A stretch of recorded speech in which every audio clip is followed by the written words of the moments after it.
ராசி அன்பர்களே, இன்று சந்திரன் உங்கள் ராசியிலேயே உள்ளார். உங்கள் ராசியதிபதி சுக்கிரன் ராசிக்கு 9ஆம் இடத்தில் உள்ளார்.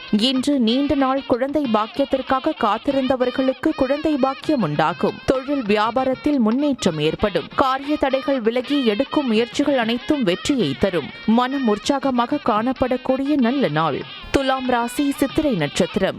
இன்று உடல் ஆரோக்கியத்தில் முன்னேற்றம் உண்டாகும். வேலை இல்லாதவர்களுக்கு நல்ல வேலை கிடைக்கும். எதிர்பார்த்த பணம் கைக்கு வரும். நண்பர்கள் மூலம் அனுகூலம் உண்டாகும். துலாம் ராசி சுவாதி நட்சத்திரம். இன்று பணவரவு அதிகரிக்கும். பொருளாதாரம் திருப்திகரமாக இருக்கும். தொட்டதெல்லாம் பொன்னாகக்கூடிய அற்புதமான நாள். கடன் பிரச்சனை தீரும். துலாம் ராசி விசாகம் நட்சத்திரம். இன்று மனம் சந்தோஷமாக இருக்கும். அலுவலகத்தில் புதிய பொறுப்புகள் வேலை பளுவை ஏற்படுத்தும். உடல் ஆரோக்கியம் திருப்திகரமாக இருக்கும். வெளியூர் பயணம் வெற்றியை தரும். உங்கள் ராசி மற்றும் நட்சத்திர பலன்கள் முழுவதுமாக காண டிஸ்கிரிப்ஷனில் உள்ள லிங்கை கிளிக் செய்யவும்.